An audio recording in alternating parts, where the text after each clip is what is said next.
I made a pact with myself. I say, you know what? I'm gonna be one of the best there is at doing this comedy thing. Then I went and smoked some crack. I used to make the pipe smoke, but I slammed it, was done. Made sure it was broke, and I'd have done. I wasn't on my nerves no more. No one peeking out the windows, crawling on the floor. You might catch me at a meeting or somewhere eating. Assalamu alaikum, that's a peaceful greeting. Yeah, my name is Stevie Mack. I'm from Los Angeles, California. I've been performing stand-up comedy since 1990. I started doing comedy first at the Comedy Store in Hollywood, California. I got 3 sisters and 2 brothers. One of my brothers passed and one of my sisters passed, so it's like 4 of us left. So I'm like the middle child. My dad ran off before I was born, you know. I had a resentment against that, man, because, you know, all the other kids' daddies stuck around, pimps, drug dealers, hustlers, devil worshippers. Yeah, all those guys stuck around, except my daddy. I did have a resentment against him for leaving before I was born. And then I gotta tell you, it took all the way until I was 21. And it just dawned on me one day. I remember my mother said that he had moved back to Fayetteville, North Carolina, that his father owned a store out there or something. And I said, hey, why don't I just call, back then we had 411, which is information. Why don't I just call 411 and track him down? All my life I never thought to do that. And so I called 411 and they contacted him in Fayetteville, North Carolina, and I got him on the phone. And I was 21 years old. And I said, hello? He goes, hello? I go, yeah, is this James? He goes, yeah. I said, well, you remember being in L.A. and meeting Rosemary? He said, uh-huh. I said, well, I'm it. He said, I was expecting this call. I said, yeah. And I asked him, why did he run off and everything? And he said, back then, they were both young, and he didn't trust her. And the resentment just dropped. I understood what he felt, and I knew what he was going through. And I said, okay. I had no resentment against him ever since then. Had no resentment against him ever since then. You know, there's 3 kinds of family. First of all, family of birth, family of choice, and family of circumstance. Family of birth is explanatory. Family of circumstance, maybe you married into them or they're your cousins and whatnot. And then there's a family of choice, the people you choose to call your family members. Yeah. You know, family's the first people you get to do stuff with, right? First people you go to the movies with. Sometimes the first people you get high with. First I remember had a drink with my family. Yeah, we were at an Italian restaurant. You probably heard of it. It's called Shakey's.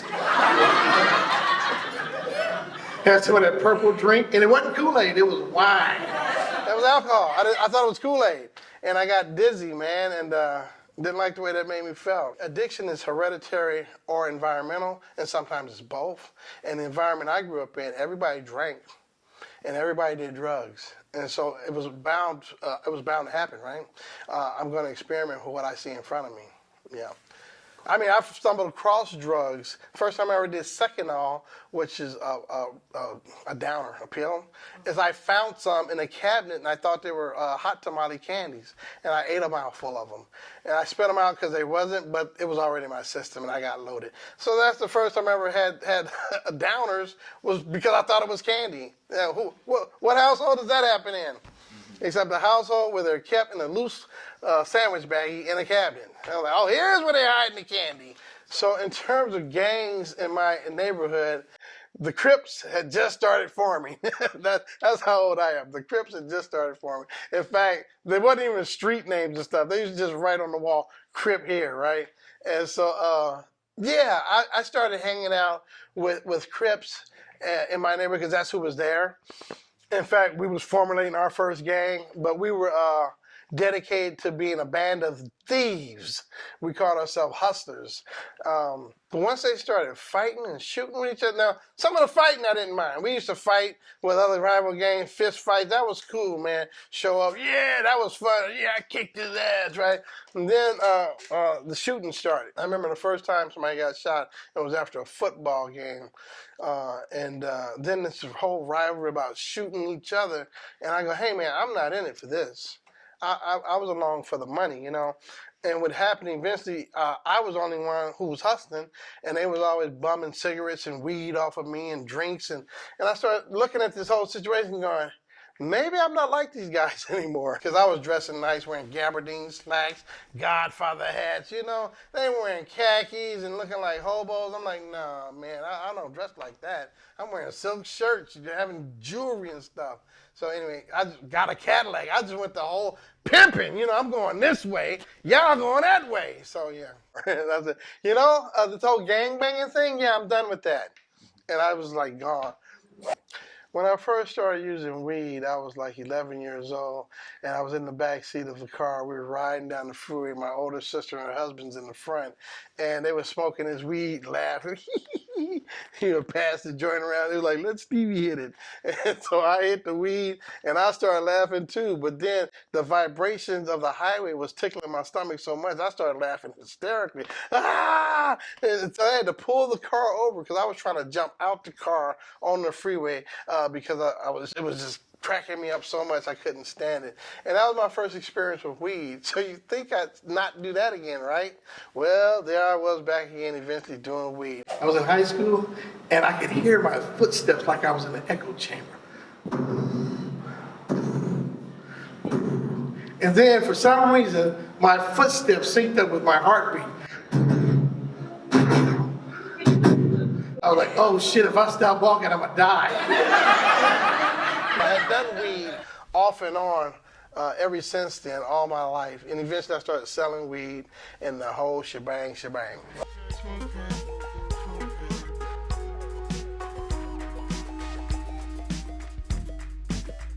And no matter how small that roach got, you still wanted to pass it to you, huh? But hey man, pass that.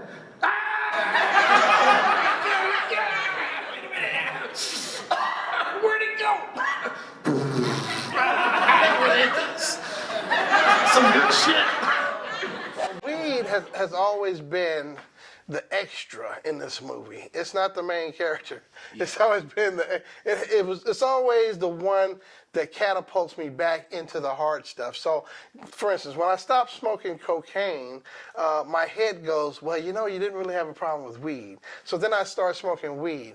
And then my head goes, you know what? This weed is a little lonely, ain't it? Doesn't you want some cocaine in it? So then I sprinkle some cocaine on my weed. And then the cocaine go, you know what? This weed is getting in the way. You need to get that weed out of here. And then I'm just doing cocaine. So the weed is always there as the lead in to the harder drugs. But it's not like, for some people can smoke weed and not have a problem with it. When they say it's a gateway drug, maybe not. It's a gateway drug to a crackhead, you know, but not to a weed head. But weed, I have friends in the 12-step program who just couldn't stop smoking weed, and that's their addiction. And, you know, they are in the program for just weed. So, you know, growing up, watched a lot of movies. Watching TV and watching movies, I was fascinated with that. And I didn't want to be in it. I wanted to make them. So, lo and behold, like I said, I was a thief. I went to Hollywood one night, and I broke in a store. Well, the window was already broken. I just went in there behind whoever broke the window, and I stole a Kodak Brownie, which is a wind-up 8mm camera. I stole a bunch of makeup, everything I thought it was going to take to make a movie. I stole it and ran out, got chased by some cop through the fog in the night, and the only thing I escaped with was that camera. So I made my first movie when I was 10 with that Kodak Brownie and had to take it to Thrifty's to get it developed.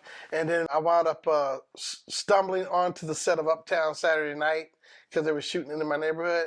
And I just went under the tape and jumped on the set and became an extra in that movie and met Sidney Poitier, Bill Cosby, Flip Wilson, and all the people who were in that movie. And I was just fascinated with filmmaking because I knew there was some magic behind it. It wasn't until years later that I wanted to be in front of the camera. That was way later. But earlier in my life, I always wanted to make movies.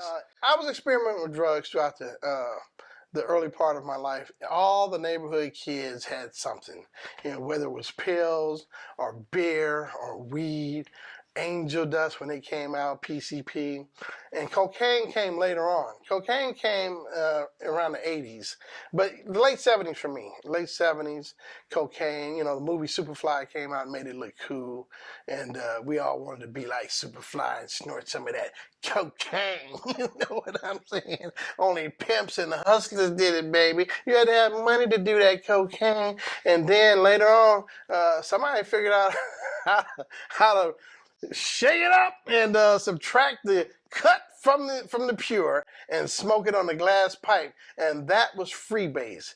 Woo! That changed the game. All those pimps that I knew growing up, they became the hoes. The pipe became the pimp. And so the first time I ever smoked some freebase was in 1979. So, the first time I ever did cocaine was with my family, too. My brother and I stayed in a condo in Fox Hills, and he would be bringing dope every morning, an 8-ball, right? 3 grams of cocaine. Half of it rocked up, half of it powder. He'd give me the powder, and he'd take the other half and be smoking it on the glass pipe. I never knew what that was, right? I'd be able to snort my cocaine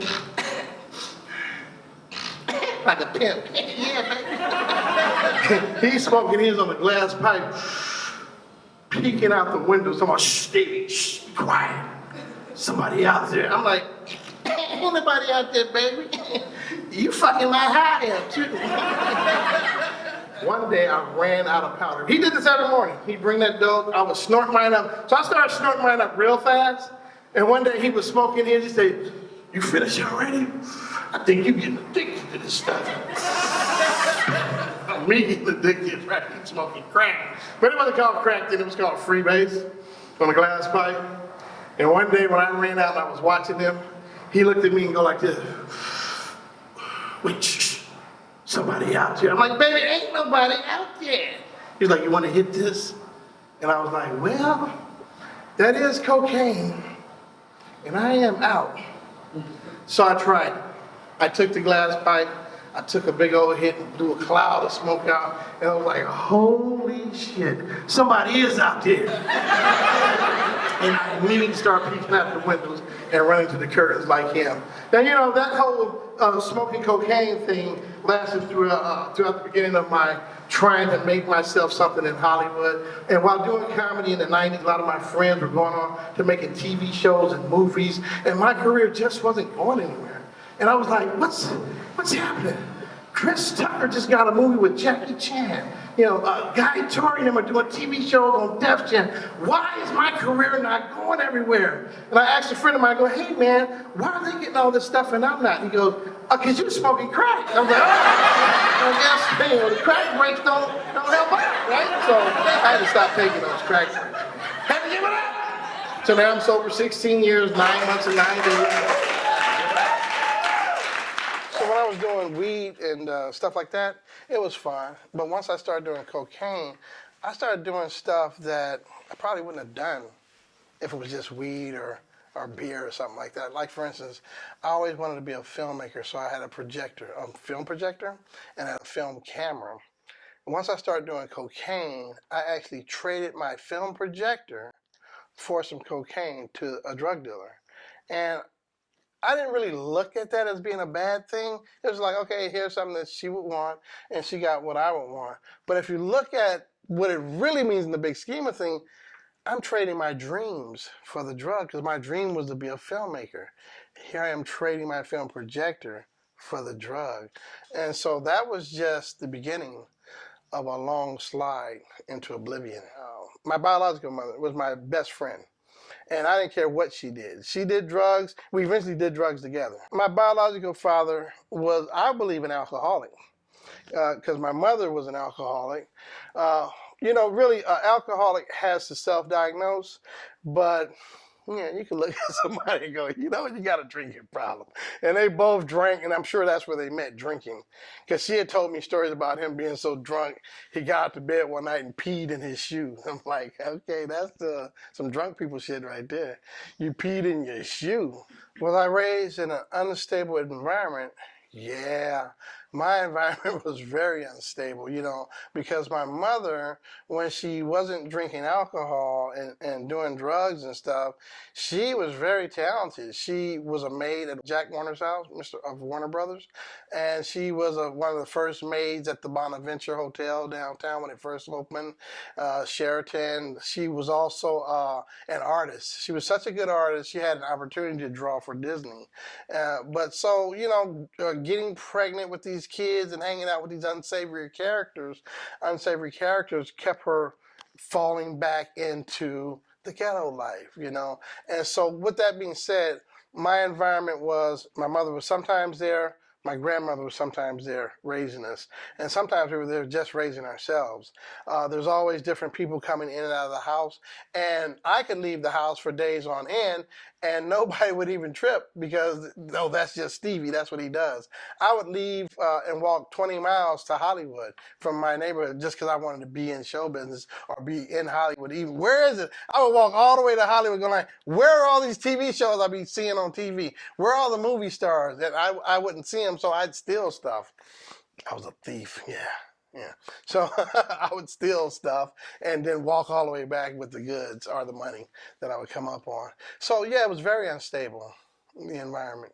So I took to the streets, man, at an early age, seeking the camaraderie of family and a male figure in my life. So, the gangs, the pimps, the drug dealers, and all those people in the neighborhood that I looked up to were the ones who helped mold what type of person I would become.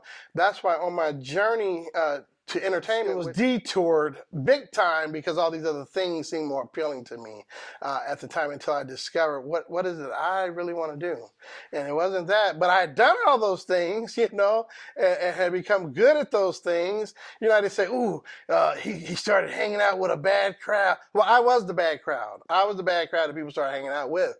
And so I couldn't point the finger at nobody, but I always wanted to be like my cousins and those who had jewelry and Cadillacs and nice clothes, and that's what I aspired to have. And so I did what I had to do to make those things become a reality. And then once I got those things, they chided me for having them, as if I was being egotistical. How dare I now flaunt in your face all the wealthy things that I have in my jewelry and clothes? That's how they acted. And I was like, what? I'm damned if I do, damned if I don't. If I don't have all that, I'm a bum. Now I got it, I'm on a high horse. I'm haughty. So it's like, damned if you do, damned if you don't. I wanted to be a child actor when I was growing up. A lot of us had that Hollywood dream, I guess. I don't know. I wanted to be an actor. But I'm kind of glad I wasn't now when you think about it, with all the molestation. Yeah. But then I kind of regretted it because I wound up getting molested anyway by somebody who couldn't even help my career.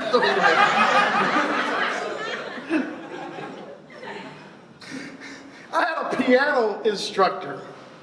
My mother sent me to him. He was the guy who lived at a house on the corner. Always wore a robe, this guy. Sent me to his house to take piano lessons. You know how the piano bench is long like this? He had it long like this. I'm sitting in the front, and he's sitting on the back. Oh yeah, that's how you play the piano. I'm like, I don't think this is how you play the piano. What's that in my back, a tuning fork? I do remember at one time in my life, though, I wanted to find out what I was really good at. So I got a tennis racket, and I hit the tennis balls on the wall multiple times, and I went to start playing tennis, and I go, okay, I'm okay at tennis, And I did this, and I did that. Musical instruments, you saw my studio, I got every instrument in the world. I even got a drum set out in the garage.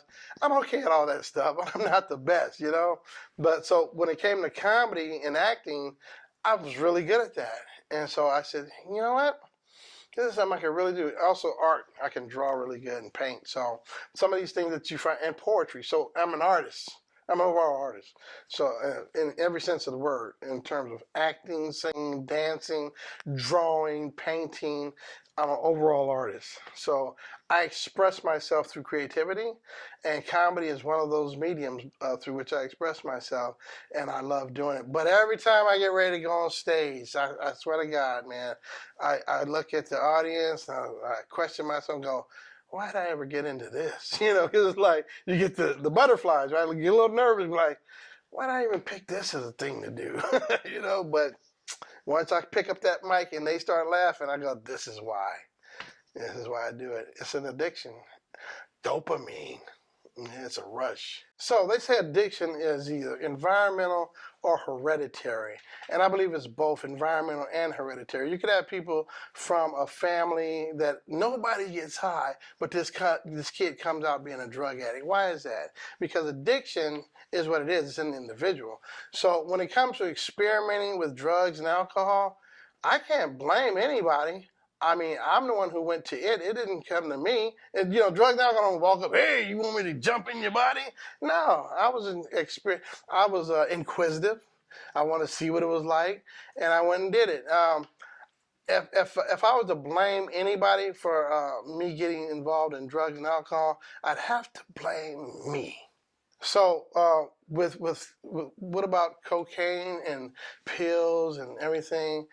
Well, we're always seeking to mask our feelings, and we either mask it with food, sex, violence, or drugs or alcohol. And some people mask it with shopping. They take a bunch of money and just go on shopping sprees, just so I can get out of how I feel, or an adrenaline junkie, right? I got to go skydiving. I'm pretty good. I'm not jumping out of a perfectly good airplane. Some people want to go skydiving or skiing, and it's all these things to get a rush. Now, for me, with drugs and alcohol, it's a scientific reason because drugs release dopamine in the brain, and dopamine is the feel-good syndrome. Everything that makes you feel good comes from the dopamine in your brain, right? So when you do the drugs and alcohol, the dopamine is released. And so I'm looking for that dopamine release again. So I go back to what made that dopamine release. But what happens is it gets drained. Once the dopamine is drained, now you're constantly like a hamster on a hamster wheel seeking to get that dopamine rush, but it's all gone, but you don't know it because it's a scientific fact. And there's a thing in your brain called the hedonic set point, which is like in the back of a toilet bowl, the thing that rises and it stops when the water rises. Well, when all the dopamine is gone, that thing is down. The hedonic set point is down, and it takes about 90 days, sometimes longer, but that's why they say 90 meetings and 90 days for people in the 12-step program. It takes about 90 days for the hedonic set point to reset itself for you to get pleasure from anything like, oh, it's a sunny day, or smelling a rose. So what about the drugs that made it so addictive? Is that it releases dopamine, and you constantly seek that release. Being arrested when I was 16 for armed robbery was a culmination of my whole life of debauchery up to that point. So I was a thief, a petty thief, kept going in and out of juvenile hall, and finally me and my friends robbed somebody in the neighborhood just at bottle point, like broke a bottle, give me money, right? It wasn't nothing like, spectacular, but the police took us down and released us to the custody of their parents. But I had a criminal record at the time as a juvenile, longer than the rest of them. And so I had to go to court for that. And that was an armed robbery, I was on the run. And it was that time that I was on the run, it was a turning point in my life, a major turning point, because I was about to do a bunch of time this time. It wasn't like these little 3-month stints and stuff like that. I was facing 6 years for that armed robbery. Even though it was petty to me, it was big in the eyes of the law. And so that's about the time when I got introduced to freebase cocaine. So my brother hid me out of one of his hideaways in Fox Hills in a condominium. And during that time also I was selling PCP and running wild and rampant, and was at the pinnacle of what I thought was my drug dealing and lifestyle. I had jewelry, I had money, I had guns, had this condominium in Fox Hills, living like on the run from that law. It was like really exciting stuff. And then I got arrested. Coming home one night from the disco, police pulled us over, and I tried to use an alias. They were like, nah, we taking you down. And so I went down, man, and I had to go to court, and I wound up going to youth authority. I got 6 years for that armed robbery, but I only served 2. Yeah, so they can only hold me until I was 18. So I did 2 years in youth authority, and I had this big plan because weed was a big old thing at the time. But unbeknownst to me, the crack epidemic was brewing. And you notice I say crack epidemic and not crises. Right now we're in the midst of an opioid crisis. See, when it was crack, it was an epidemic. Epidemic penalized us and gave us time for it. A crisis is a medical crisis. Let's get them some recovery and some help. So when it was in the poor and disenfranchised communities, it's an epidemic, and we taking their ass to jail. And now it's the opioid crisis. We're gonna help you and get you some treatment. Ain't that about nothing? So it's a crisis now. So anyway, I had this plan when I was in juvenile hall and youth authority that, when I get out, I'm going to set up a weed house over here and a weed house over there. And I'm going to have this girlfriend selling weed. I had a big old plan.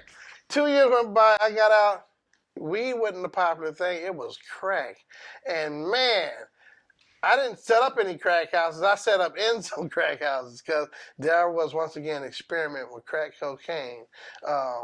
Smoking it. It was freebase at the time. It wasn't called crack, but boom, what an addictive thing. It was totally different from anything else I've ever done. So there I was. I was now 18 and I'm out in the world. Now I'm an adult. I'm no longer this youth going back and forth to juvenile hall. There's different consequences now. And I remember going to enroll in school. I enrolled in National Technical School because I wanted to learn computer technology. But doing drugs, man, I just couldn't keep my classes straight. Kept getting high and not showing up on time, and eventually dropped out of school. Fast forward to a few years later, I wanted to enroll at El Camino College. And and this was by no thing that I did, but we got pulled over one night right before the school started. The school was going to start that Monday, and so over this weekend we get pulled over, taken to jail for something I didn't do this time. Now I got to spend the whole week in the substation, missed my college classes for the first semester, first classes, and just dropped all the way out, man. Went and got refunded my books and all that stuff, and just was back experimenting with drugs. And so that was me as a early adult. So, my drugs and alcohol led me in and out of jail. And eventually I got out of jail in the late 80s, and I was working, and then had the bright idea that doing drugs was good. And my drug addiction, once again, led me to not be able to pay rent and having to leave my apartment. And I wound up being in Hollywood, and I found a park, Poinsettia Park in Hollywood. There was a bunch of other dudes hanging out at the park, and all they did was drink beer all day and smoke weed and do nothing really. They were homeless dudes living in the park, and I was hanging out with these dudes in the park. We'd smoke crack every now and then when we got like enough money, like a general relief check or something. And so there I was, homeless in Hollywood, hanging out with other ne'er-do-wells. You can see the sign from the park. I made it to Hollywood all right, but not like I wanted to. But eventually, I started getting my act together, man. I started cleaning up myself, going down to the secondhand store and buying suits and dressing up really nice. Then I got a job. I'm still living in the park, but I got a job with the LA Times going door-to-door selling subscriptions to the LA Times. Became top salesman. And then I met a young lady and moved in with her from the park. I told her that, I didn't tell her I was living in the park though. I met her at a nightclub down on Melrose because I used to go down to the nice nightclubs on Melrose, but dressing nice. And I told her, I said, yeah, you know what? My roommate is a devil worshiper and I need to get out of that house. She was like, you can move in with me. I was like, bingo! I was no longer living in the park. But I went from the park to her house to relapsing again, and then that was the first time I ever got into the program.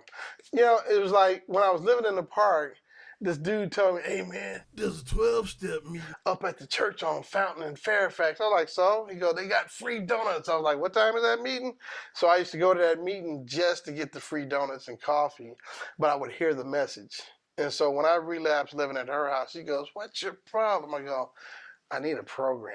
And I didn't even know what a program was. But I knew that those people that church was talking about it, that church was. And that was the first time I ever found detox back in 1990, which at the detox and the treatment center is where I found out I could do comedy. which is when I first started doing comedy at the Comedy Store. Well, I couldn't do comedy high. I couldn't do comedy high. I mean, I tried to do comedy one time. I smoked some crack and was on stage like, everybody's watching me. Yeah, you're the comedian. Yeah, but, and I was sweating. It just wasn't funny at all. I had been doing a few open mics before I went to the Comedy Store. And once I got sober, I found out I was funnier. In the sober living at the treatment center, they used to have people tell jokes in the morning at morning meditation. They go, anybody got jokes? I would find jokes and curate them. I used to do the Cheech and Chong skits verbatim when I was at that sober living treatment center. And people were laughing, and it's so infectious when people are laughing and they're getting you. And that's what really made me want to go out and try it myself. I think, I have something to offer. It's not like I was prompted. It's a calling. It's a call. It's like anything in life that you do. If you feel driven to do it, you're going to go try it out. And then eventually, I started writing my own jokes. And pretty soon, I started producing a show myself called Bad Brothers Against Drinking and Drugs. And it had a comedy portion, a poetry portion, and a two-part fashion show, and a song and dance portion. And in the comedy portion, I would do skits, and I would do stand-up comedy. And we started touring around with this little show, and people started saying, you should go to the comedy clubs and perform. You're so funny. I was so afraid of performing at the clubs. I was like, me at the club? Nah, because I seen somebody at a club bomb one time. Mm-hmm. See, when I was growing up, I used to watch Evening at the Improv. It used to come on Tuesday nights, and they only show you people who are doing well on TV. And when I went to the club one night and actually seen a comedian perform, he was doing so bad, I felt bad for him. I was in the audience feeling his shame. I was like, oh, he should leave the stage.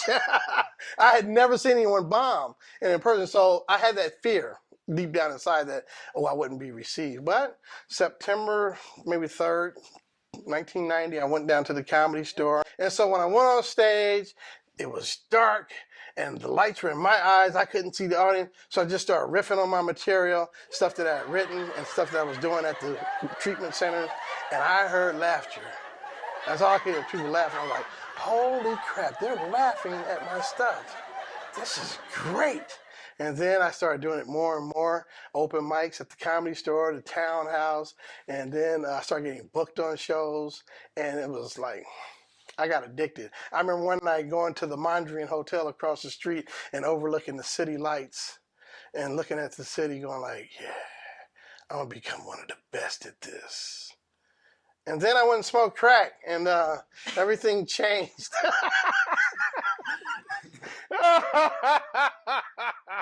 So even though I'm sober, the possibility of getting high is always there. There's always this lurking notion in the back of my mind. Hey, why don't you try one of those little alcohol bottles? That's all you need. How about sipping some champagne on New Year's Eve? How about snorting some blow off of a model's ass? I gotta find a model's ass to snort it off of. How about you try some of that Molly? That's some new shit. You ain't a man of that. My mind's always trying to figure out a way to get me high so that I'm not myself. And that, my friend, is the fear. That's a big fear. You can get my book, How to Be a Hollywood Comic, at StevieMack.com. And in my book, I explain the difference between being a comic and a comedian. Yeah, I've been going to the doctor. Doctors are a trip though, right? Yeah, first of all, my doctor that I had before looked more unhealthy than I did. He come in with a big old submarine sandwich on. Yeah, we're going to talk about your weight loss. We're going to talk about our weight loss. What are you talking about? I don't really trust fat doctors, you know what I'm saying? I got a fine-ass doctor now. Woo! She's a Japanese lady, look like a model. You know how they say, take your clothes off when you get into the office? She don't have to ask me. I show up wearing a G-string and a thong. Flip-flops. She came in the room, I'm butt naked. She's like, Mr. Mack, this is only an eye exam. I'm like, he gonna check out that brown eye. Check it out.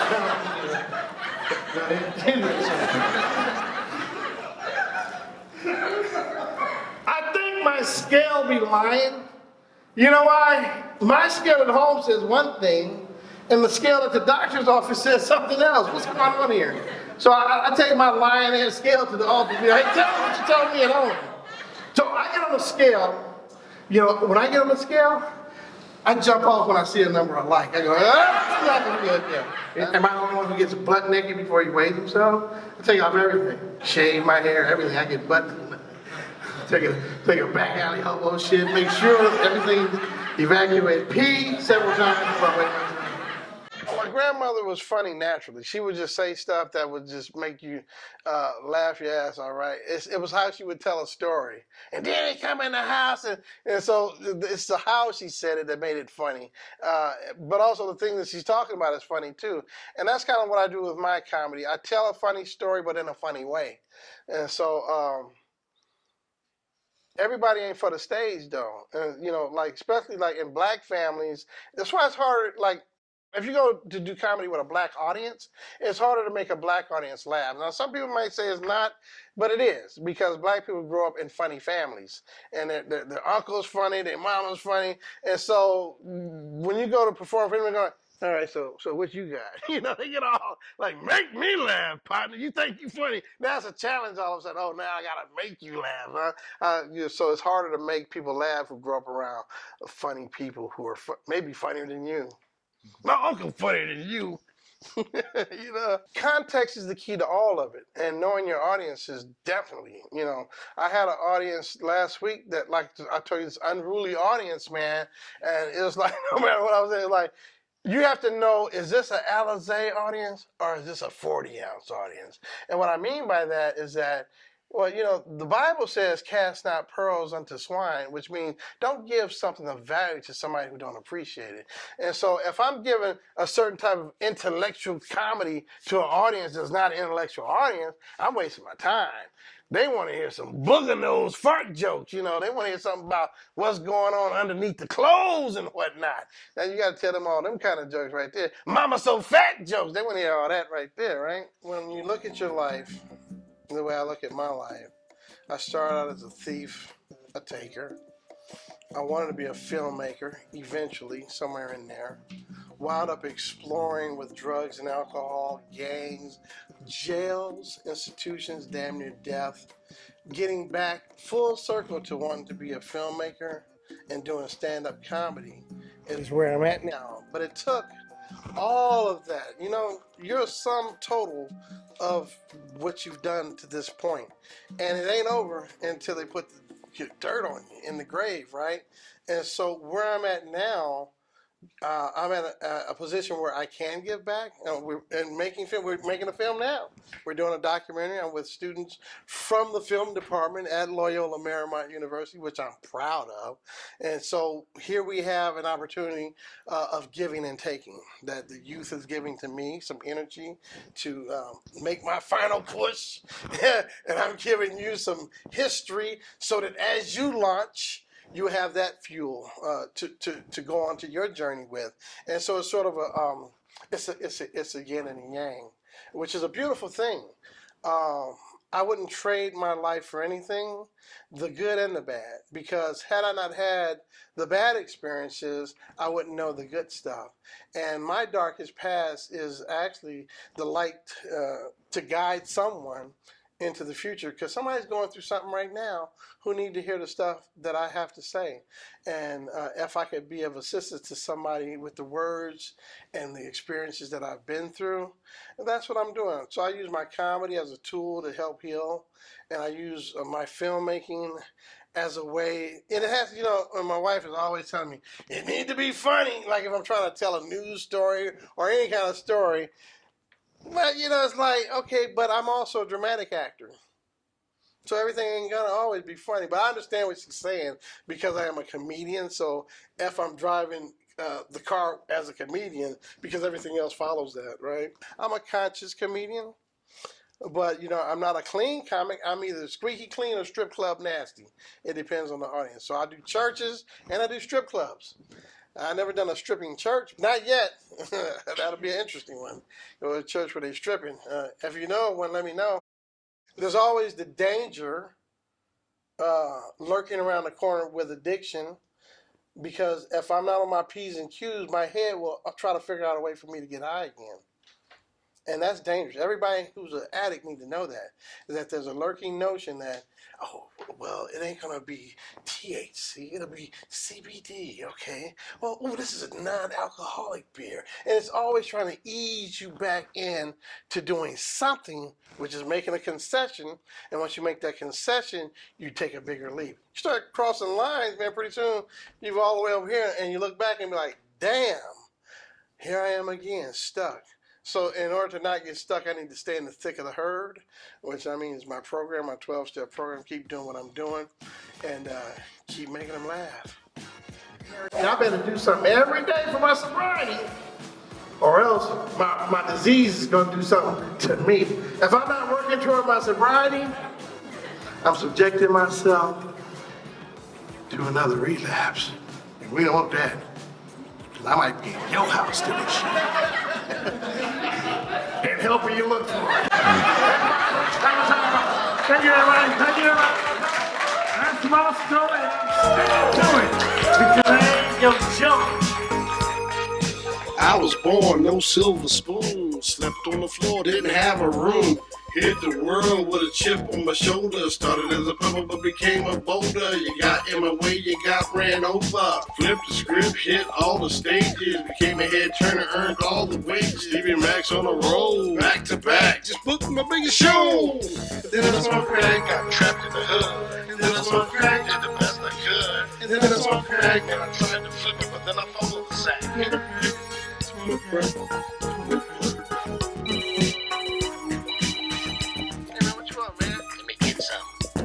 It's not how you fall down, but how you get back up. My cup runneth over, got a bigger cup.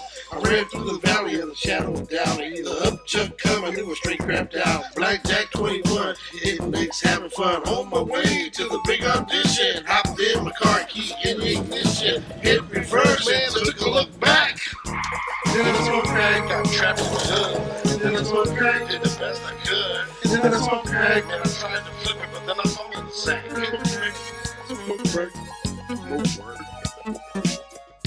Back on my feet, time to meet and greet. I got a photo op with no Photoshop.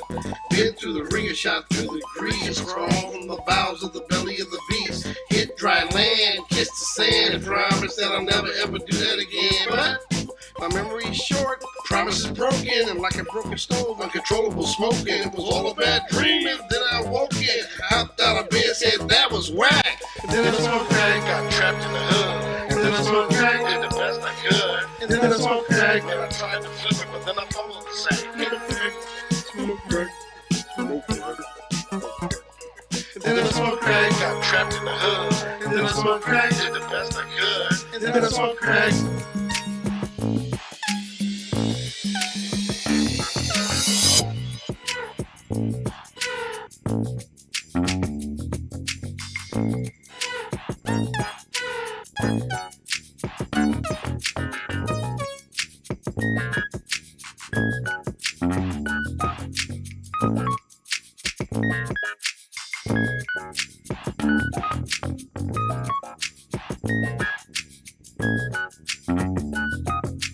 Thank you.